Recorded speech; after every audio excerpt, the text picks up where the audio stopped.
আমাদের সঙ্গে আমাদের লিঙ্ক স্টুডিওতে মুক্তিযোদ্ধা অবসরপ্রাপ্ত জিয়াউদ্দিন আহমেদ আছেন। তিনি এই দেলোয়ার হোসেন সাঈদীর মামলার একজন সাক্ষী। আমরা একজন মুক্তিযোদ্ধার কাছে জানতে চাই, সাক্ষীর কাছে জানতে চাই আজকে যে মানুষগুলোর পক্ষ হয়ে তিনি সাক্ষী দিয়েছিলেন তাদের পক্ষ হয়ে আপনি কথা বলবেন জিয়া ভাই। দেখুন, ব্যাপারটা বিচার বিভাগের পরিপূর্ণ আওতার মধ্যে।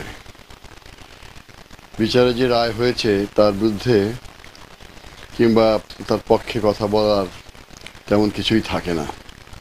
চূড়ান্ত রায়টি এসছে।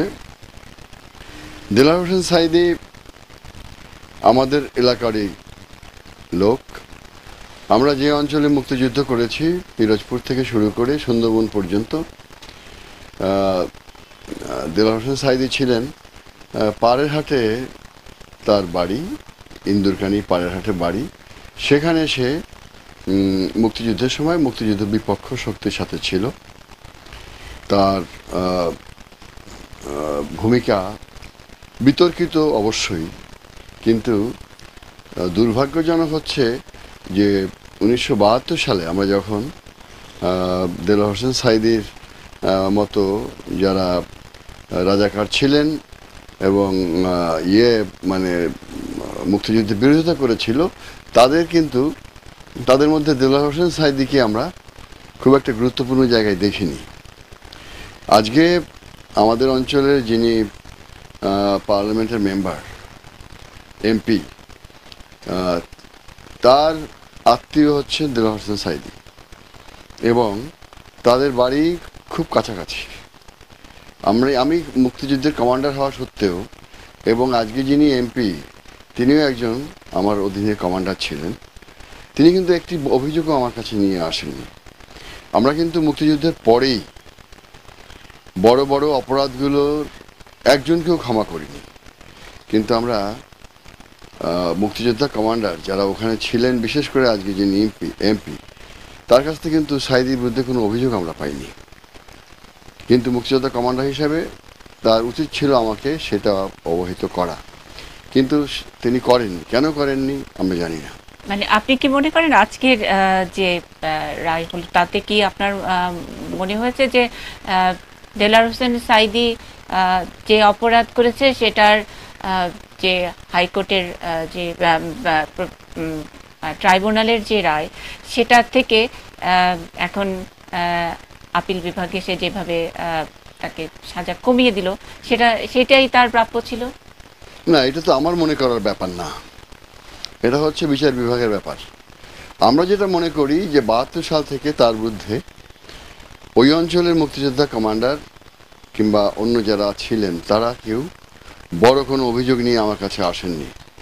বড় অভিযোগে আমরা যাদেরকে পেয়েছি তাদেরকে আমি বিশেষ করে একটা দৃঢ় প্রতিজ্ঞ ছিলাম যে, মানে আপনি বড় অভিযোগ বলতে কি বুঝতে পারছেন? তাহলে বড় অভিযোগের তো বড় শাস্তি হবে। হ্যাঁ, বড় শাস্তি হবে, কিন্তু কেউ অভিযোগটা আমার কাছে নিয়ে আসেনি, অভিযোগটা করেনি। এবং যাদের করার কথা, মুক্তিযোদ্ধা কমান্ডারদের করার কথা, তারাও সেটা করেনি। কাজেই আমার পক্ষে এইটার জাজমেন্টের উপরে বক্তব্য রাখা কোনো, তার মানে ওখানকার ওই এলাকার মুক্তিযুদ্ধের যারা কমান্ডার তারা করেননি বলে কি শাস্তিটা হালকা হয়ে গেল?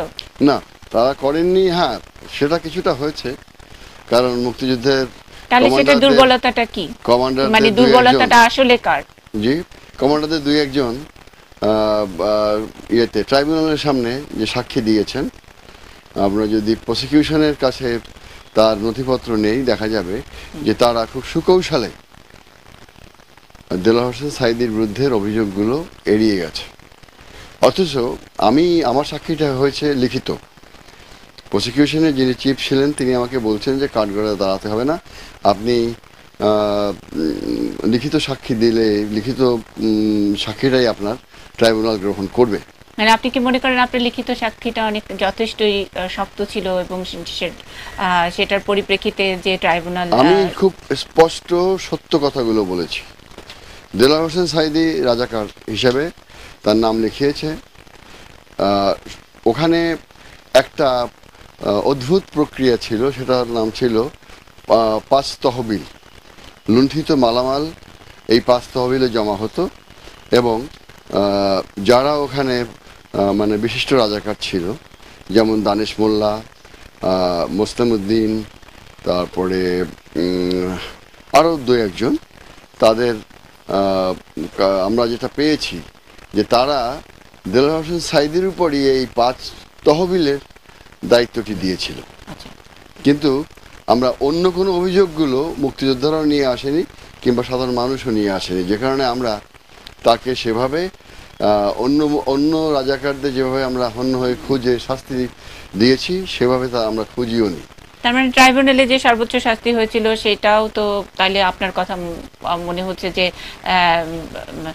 লঘু পাপে গুরু শাস্তি, এরকম কি? না, সেটা তো আমি নির্ধারণ করে উত্তর দেব না, কারণ আমি সঠিকভাবেই আমি লিখিত সাক্ষীতে বলেছি যে রাজাকার হিসেবে তার ভূমিকা ছিল, তবে আমরা তার বিরুদ্ধে মুক্তিযোদ্ধা ওই অঞ্চলের কমান্ডারদের কাছ থেকে কোনো বড় অভিযোগ পাইনি তখন।